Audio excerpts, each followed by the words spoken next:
So my name is Shail Charjan and welcome back my YouTube channel. ఇంకొక వీడియోతో ఇలా ముందుగా తిరిగి సభ్యులందరికీ స్వాగతం. సో ఈరోజు ఒక మంచి కథ చెప్తే చాలా బాగుంటది, నిజంగా చెప్తున్నా. ఒక తండ్రికి ఏడుగురు కొడుకులు ఉంటారు. సో వాళ్ళందరూ అంత హౌలగాళ్ళంటే అంత బేవర్స్ నా కొడుకులు. మొత్తం ఎప్పుడు కొట్టుకోవడం, తిట్టుకోవడం, వాసోపతుకోవడం. అరే ఇంట్లో చాలా గొడవలు పెట్టుకుంటా ఉంటారా.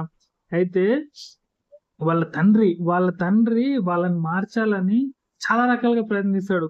వాళ్ళని కొడతాడు, తిడతాడు, తగిన శిక్షలు వేస్తాడు. అరే ఏం చేసినా కూడా మారరా. ఏం చేసినా కూడా వాళ్ళ సోపతి, వాళ్ళ కథ ఏందో వాళ్ళే. ఇక ఇక వాళ్ళ డాడీకి చిరాకు వచ్చిపోతుంది. ఎట్లా అని చాలా బాధపడుతుంటారు. ఎట్లా నా కొడుకులు మారేది, సమాజంలో మంచిగా ఉండేది ఎట్లా, ఎవ్వని కాడు కొట్టుకుంటుంటే ఎట్లా సంసారం ఎట్లా ముందల పడతాయి అని చెప్పేసి చాలా బాధపడుతుంటాడు. ఎన్నోసార్లు చెప్పి చూస్తాడు, మంచిగా చెప్పి చూస్తాడు, చెడ్డ కూడా చెప్పి చూస్తాడు. అరే ఎన్ని రకాలుగా చెప్పినా కూడా వేస్ట్ రా, ఒక్కడు కూడా మారడు. అయితే ఒక రోజు ఏమైతుందంటే, ఇక వాళ్ళ డాడీకి అనుకోకుండా ఒక రోజు అనారోగ్యం పాలైపోతాడు, మంచం మీద పడిపోతాడు. ఆస్తి బాగుంటది, చాలా మంచి ధనవంతులు. వాళ్ళ డాడీ అది అనారోగ్యంపై బెడ్ మీద పడిపోతారు.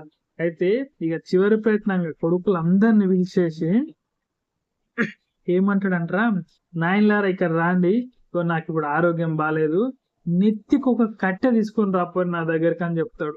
చలో ఇక చెప్పిండు కదా, సో బాలేడు కాబట్టి కట్టెలు తీసుకురాబట్టి అందరు వెళ్ళిపోతారు. ఎవరి కాడ వెళ్ళిపోయి నెత్తికో కట్టె తీసుకొచ్చుకుంటారా. తెచ్చి ఆ కట్టెలన్నీ తీసుకుంటాడు ఆయన. ఎవరు వాళ్ళ తండ్రి గారు తీసుకొని ఆ కట్టెలకి మంచిగా సుతిలి పోస్తాను గట్టిగా కట్టి అందరిని లైన్ పొడిచి నిలబెట్టి ఒకనొక్కరిని ఈ కట్టెలు ఇరువ అని చెప్తాడు. ఒకడు ఇస్తాడు, ఇరువని ఇక్కడ ట్రై చేస్తాడు, ఇరువ. మరి అరే 7 కట్టెలరా, ఇంత కడితే ఇంత మోపు అవుతుంది, ఎట్లా ఇరుగుతుంది స్వామి, ఇరగదు కదా, ఒక్కంతో నవ్వదు. అట్లా అందరికి ఇస్తాడు, అందరినీ ప్రయత్నించమని చెప్తాడు. ఎవ్వని వల్ల కాదు. సో మళ్ళీ ఆ కట్టెలు తీసుకొని ఏమవుతుందంటారా, మళ్ళీ ఒక్కొక్కరికి నెత్తికి ఒక కట్టిస్తాడు. నెత్తికి ఒకటొక కట్టించి ఇప్పుడు ఇరుసురు అని చెప్తాడు. సో ఇప్పుడు ఏమైతుందంటే చిట్టుక్కున ఈనిపోతుంది, చిన్న కట్టె కాబట్టి. ఇప్పుడు అర్థమైందని ఆయన, ఎప్పుడైనా సరే మీరందరు కలిసి ఉంటే మిమ్మల్ని ఎవ్వడేం చేయలేడు. మీరందరు ఐక్యమత్యం ఉంటే అందరు భయపడతారు మన జోలికి రావడానికి. కానీ ఇలా కొట్టుకొని, ఇలా తిట్టుకొని, ఇట్లా హౌలగాళ్ళు అయిపోయి ఇంట్లో సంసారాన్ని బయటేసుకుంటే జనాలందరూ తుప్పు అని ముఖాన్ని వస్తారా, సొసైటీలో గౌరవం కూడా ఉండదు అని చెప్తాడు. సో అక్కడితో రియలైజ్ అయిపోయి అక్కడ నుంచి వాళ్ళందరూ మారి మంచిగా ఉంటారు. సో కథ ఇంతేరా, ఇక్కడ నుంచి కథ అయిపోతుంది. కానీ దీంట్లో ఎంత నీతి ఉందంటే మనం అర్థం చేసుకుంటే ఈ కథ నుంచి మనం చాలా నేర్చుకోవచ్చు.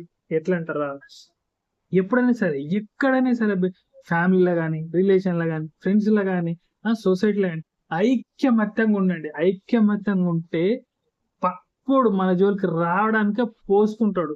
ఏమంటున్నా, సో అదే అన్నట్టు ఎవడైనా అమ్మో వాళ్ళ దగ్గరకు పోతే వాళ్ళందరూ ఎప్పుడు గ్రూప్ గా యూనిటీగా ఉంటారు, వాళ్ళని మనం ఏం చేయాలని ఒక భయం ఏర్పడుతుంది. పప్పుడు మన జోలికి రావాలంటేనే ఉత్సాహం పోసుకుంటాడు తమ ఒక మాటలో చెప్పాలంటే.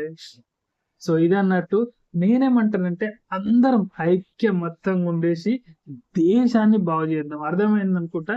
సో ఇది గాయస్ ఈ వీడియో అయితే అంటే ఈ వీడియో నేను ఫైనల్ గా ఏం చెప్పదలుచుకున్నంటే, మీరు ఎక్కడున్నా సరే అందరు కలిసిమెలిసి ఉండండి, అందరం బాగుందాం, అందరం కలిసి దేశాన్ని ముందుకు తీసుకుపోదాం.